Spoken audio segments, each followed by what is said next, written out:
Netoli Daugpilio Latvijoje 2 bendrovės dirba ranka rankon. Viena įrengia ir prižiūri biodujų gamybos jėgainę, kita augina žaliavą biodujų gamybai. Dirbdama beveik 2 metus, biojėgainė jau pasiekė projektinį galingumą.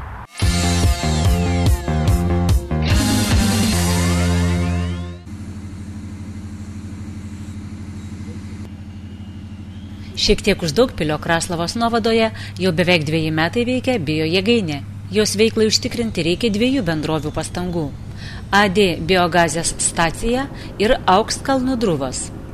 Pirmoji biodujų stotis iš organikos gamina elektros energiją, o antroji bendrovė augina žemės ūkio augalus, kurių biomasė tiekiama biodujų stočiai.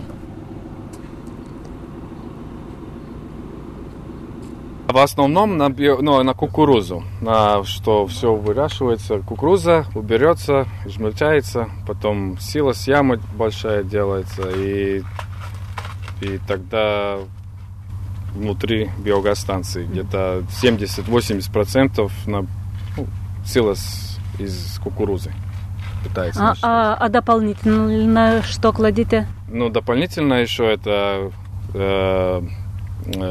птичный навоз и там еще травы какие-то, рожь.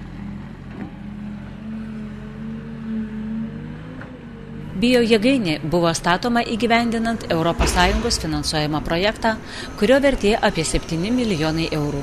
Jos galingumas 2 megavatai. 3 fermentatoriai gamina biodujas iš organinių atliekų ir augalų biomasės, o 4 generatoriai dujas verčia elektros energiją.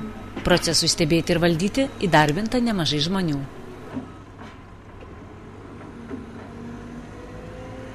В данный момент это 10 трактористов у нас и 6 еще людей, там 4 шофера на фуре, которые еще ездят из других там добавки, чтобы покормить станцию.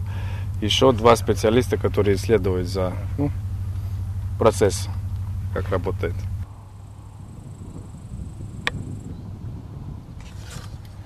Biojėgainiai pamaitinti kasdien reiktų 100-120 tonų biomasės.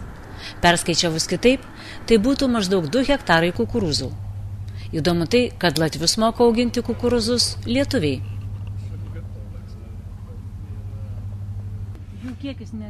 Какой урожай был до этой новой технологии и сейчас, когда уже вы работаете по-новому? Да, вот, допустим, первый год, было вообще, первый год, все как бы правильно, но очень мало знал, как кукурузу выращивать, и только потом, когда уже начинали говорить и, как я говорил, с литовцем в компании Кустатоды, и не только, и уже как бы результат почти на 2 раза больше. Биомасса из гектара получили. Сколько биомассы получили? До этого? Или до и после? В прошлом году, за прошлый год, первый год у нас было где-то около 35 тонн из гектара. Может быть, среднего. А в прошлом году среднего мы убирали, когда была хорошая погода и вообще где-то 70% всех в полях, и было 52 тонны из гектара. В этом году уже мы 2 дня назад обкосили свои первые поля, только по кругу объездили и посчитали гектары, и получается где-то 65 тонн из гектара.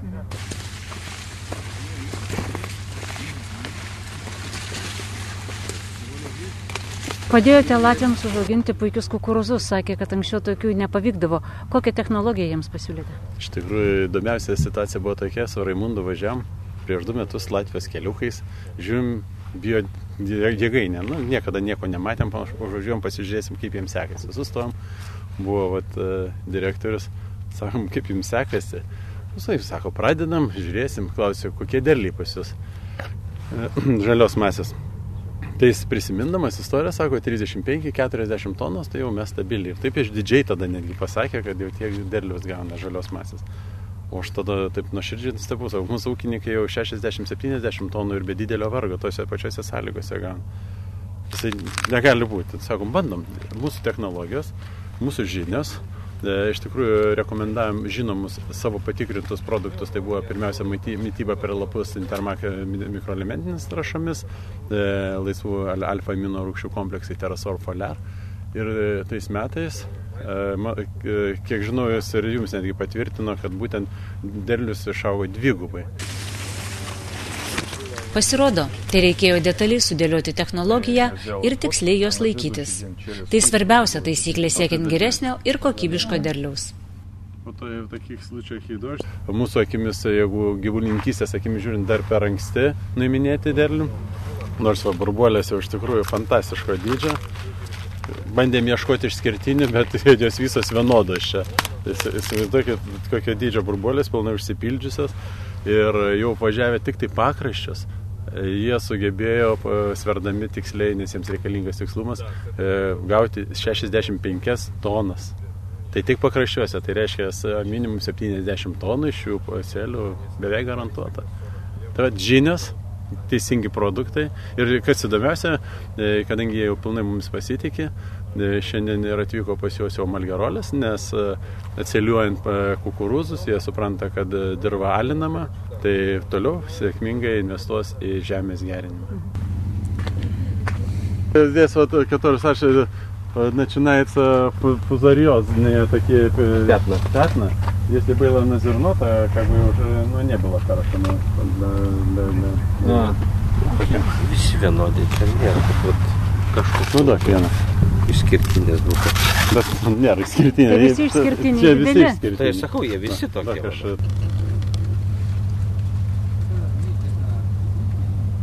Kukurūzų biomasė auginimas ir auginimas pašarui maistui labai skirtingos technologijos? Ar tai tiesiog tik tam tikri niuansai? Iš tikrųjų tik tam tikri niuansai, nes daugiau, kad tai būtų teisinga technologija, renkamos veislės, nes daugelis kompanijų skiria grūdams, skiria žaliai masei ir biomasiai, nes reikalingas didelis kiekis biomasės.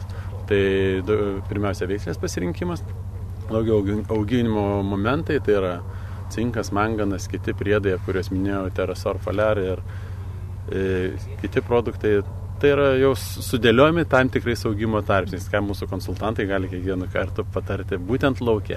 Nes ir čia buvo sausra pavasarį, kaip pat ir rodė nuotraukas, bet augalai aprūpinti pilnų kompleksų, jie ištvėrė ir šiai dienai nuostabus rezultatas. Jų pasėliuose tikrai dar nėra jokių ligų. Tačiau Lietuvoje esu pastebėjęs puslėtųjų kūlių, bet tai daugiau sėklos problema. Aišku, ateityje bus atsiliavimo, gal klausimas. Rekomenduojama prieš fuzariozės kai kurias formas kukurūzuose. Ar tai efektinga? Jeigu to reikės, mes tikrai rekomenduosim. Šiuo metu aš dar nemačiau nei vieno lauko, kuris prašytųsi fungicidinio apdorojimo. Bendrovė augina 8 kukurūzų veislės. Jais užsėta per 500 hektarų žemės. Iš viso biojėgainė žalioji masė auginama 1200 hektarų. Biodujų stotyje kas antrą dieną daromi fermentuojamos biomasės tyrimai. Nustatyta, kad geriausiai fermentuojasi ir daugiausiai išskiria dujų kukurūzai. Didžiuliam biomasės kiekiu laikyti statomos siloso tranšėjos, kuriuose tilps iki 25 000 tonų. В прошлом году у нас, как первый год, мы, по-моему, закончили где-то 70% своей квоты. А в этом году, в данный момент, мы уже ходим на все, полностью квоту выполняем. Я надеюсь, до конца года тоже получится выдержать это. Latvijoje biojėgainės pradėtos statyti maždaug prieš 5 metus ir sėkmingai veikia. Valstybė čia pagaminta elektros energiją superka 2-3 centimais brangiau nei moka vartotojai. Biodujų stotis už pagamintą elektros energiją gauna iki 13 centimų už kilovatvalandę, o patys perka už 10 centimų. Paskaičiuota, kad milijoninės investicijos atsipirks per 5-6 metus.